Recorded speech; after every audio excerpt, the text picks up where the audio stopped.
नमस्कार दोस्तों, crescent education classes में आप सभी का स्वागत है। कैसे हैं आप सभी लोग? आई होप आप सभी लोग हेल्दी होंगे और अपकमिंग एग्जाम की अच्छी प्रिपरेशन कर रहे होंगे।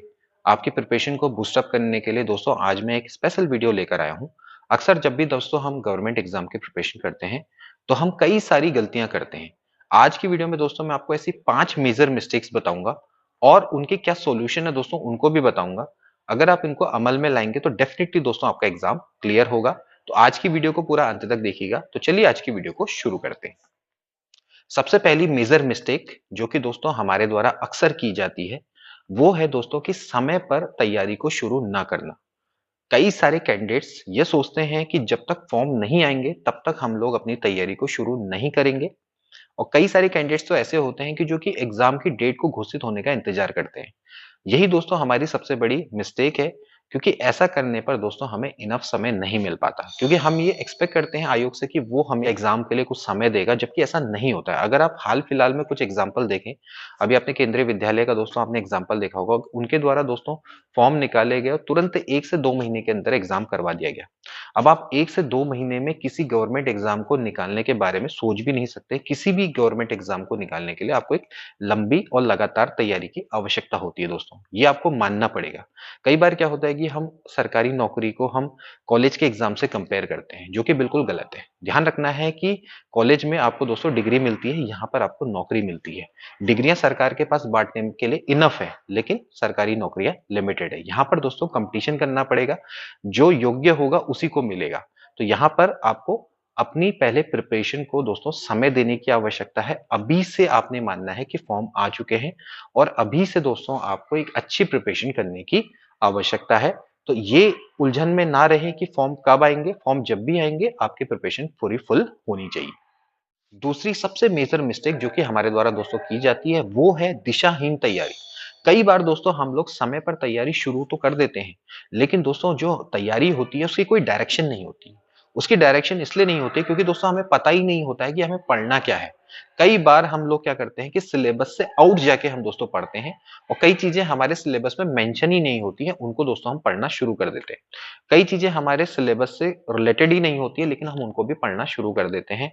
क्यों? क्योंकि दोस्तों हमें ये नहीं पता होता है कि हमें कितना पढ़ना है, क्या पढ़ना है। इसके लिए दोस्तों आप सबसे पहले अपने सिलेबस को जरूर एक बार स्टडी करें। सिलेबस को अच्छे से दोस्तों देखें और उसमें जो-जो पॉइंट्स हैं उनके अकॉर्डिंग ही दोस्तों प्रिपरेशन करें। इसके लिए दोस्तों आपको एक शिक्षक के गाइडेंस की हमेशा से आवश्यकता रहती है।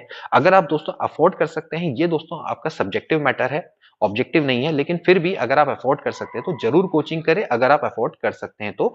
नहीं तो फिर भी दोस्तों आप सेल्फ स्टडी से भी एक अच्छी प्रिपरेशन कर सकते हैं अपने सीनियर से, जिन्होंने प्रवक्ता का एग्जाम निकाला है या फिर कोई गवर्नमेंट एग्जाम निकाला है, उनसे भी दोस्तों आप इस बारे में डिस्कस कर सकते हैं।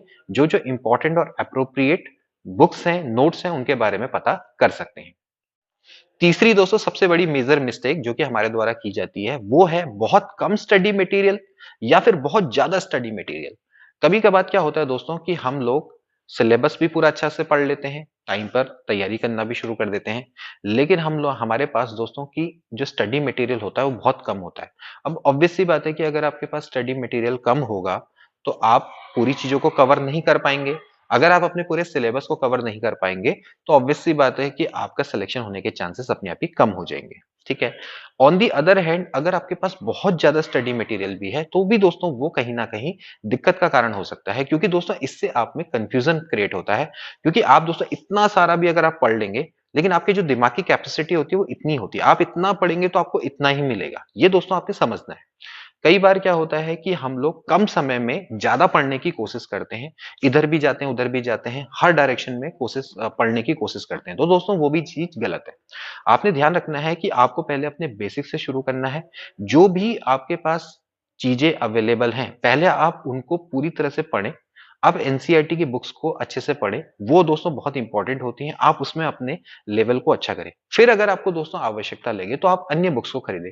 जैसे आप अगर ग्रुप सी की प्रिपरेशन करते हैं तो आप जो बेसिक जो बुक्स चली हुई आती हैं उनको आप बहुत अच्छे से पढ़ें, उसके बाद ही दोस्तों आप अन्य बुक खरीदें। हम क्या करते हैं, बहुत सारे स्टडी मटेरियल को कलेक्ट करके रख देते हैं, देन उसके बाद उसको देख के फिर पढ़ने का मन नहीं होता, क्योंकि वो बहुत ज्यादा हमें लगता है।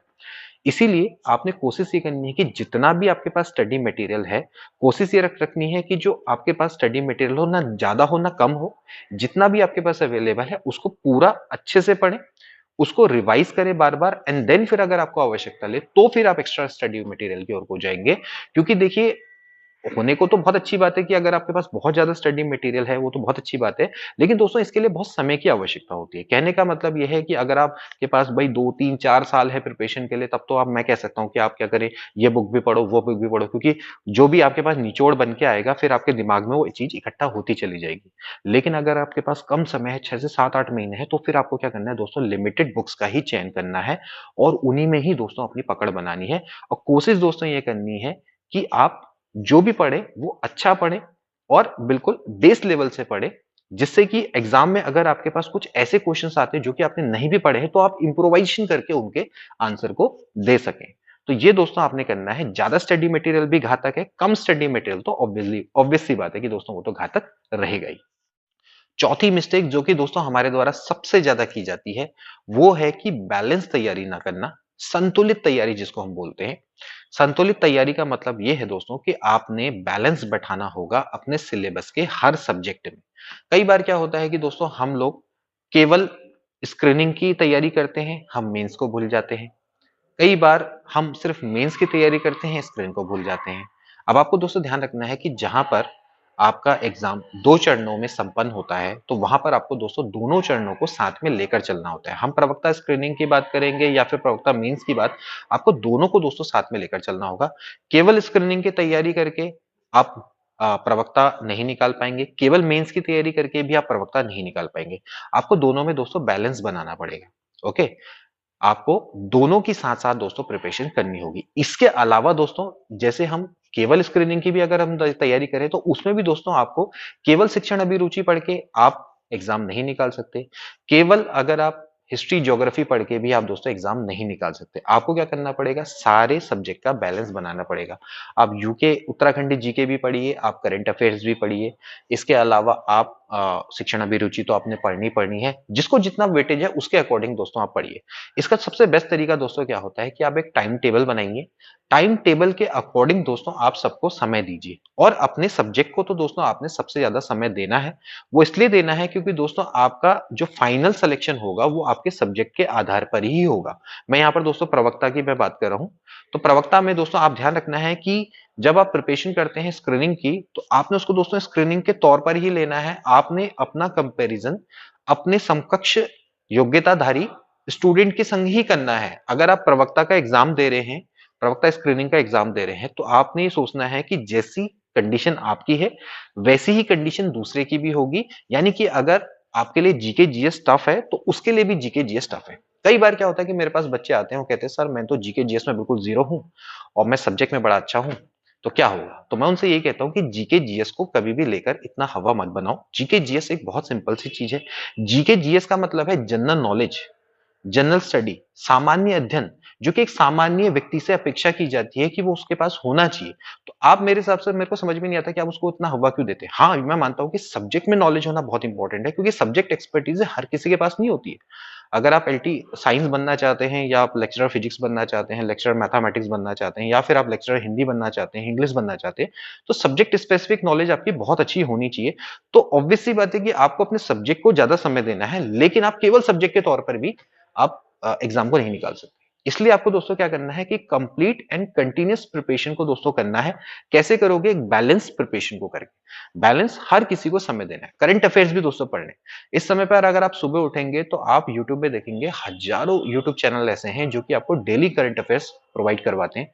5 से 10 मिनट दोस्तों उनकी वीडियो को आप देखिए, नोट्स बनाइए, कोई दिक्कत वाली बात नहीं है। आपके पूरे करंट अफेयर्स बनेंगे। इसके अलावा दोस्तों आपकी स्टैटिक जीके भी उसके संग बनेगी, ये मेरी गारंटी है।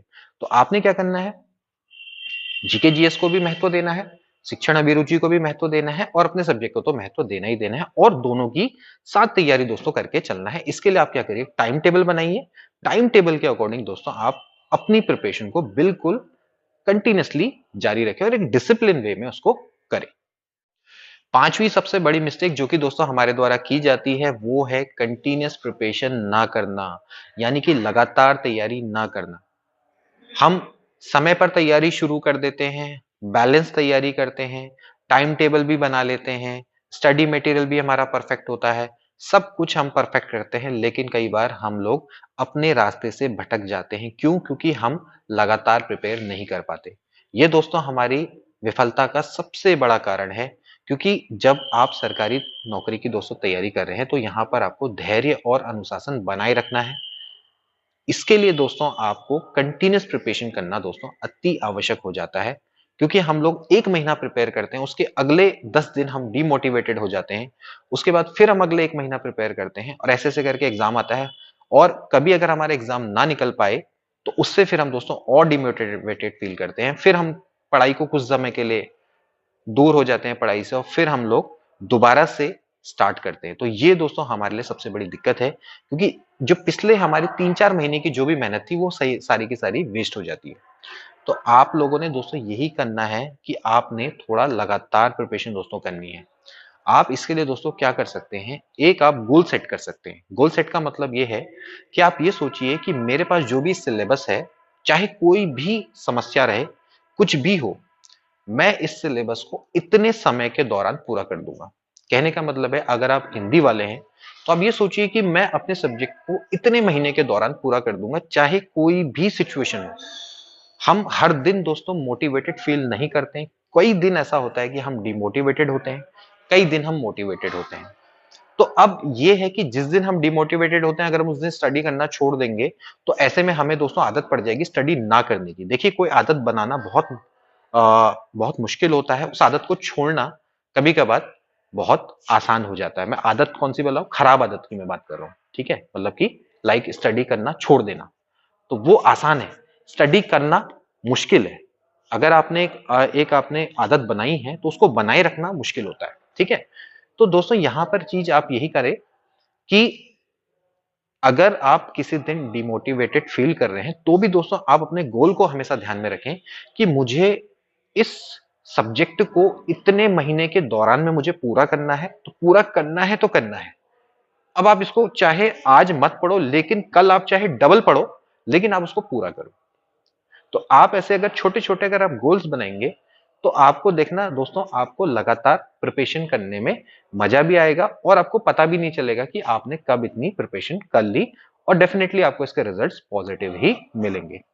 हर दिन दोस्तों आपका अच्छा नहीं हो सकता और हर दिन बुरा भी नहीं हो सकता। एक बुरे दिन के बाद ज़रूर अच्छा दिन आता है और अच्छे दिन के बाद बुरा दिन भी दोस्तों आ सकता है। ये इसके लिए आपको दोस्तों हमेशा प्रिपेयर रहना पड़ेगा। और अगर आपके लाइफ में अगर ऐसे दिन नहीं आ रहे हैं तो इसका मतलब गड़बड़ है। तो इसलिए डिमोटिवेशन, मोटिवेशन दोनों आते रहते हैं। ये लाइफ का दोस्तों एक पहलू है और ये चलता रहेगा। तो आई होप दोस्तों कि आपको ये 5 मेजर पॉइंट अच्छे से समझ में आए होंगे और जो मैंने आपको चीजें बताई हैं, आप उसमें डेफिनेटली अमल करेंगे और अपनी प्रिपरेशन को दोस्तों अच्छी तरह से जारी रखेंगे। मिलते हैं दोस्तों अगली वीडियो में। Till then take care and good bye.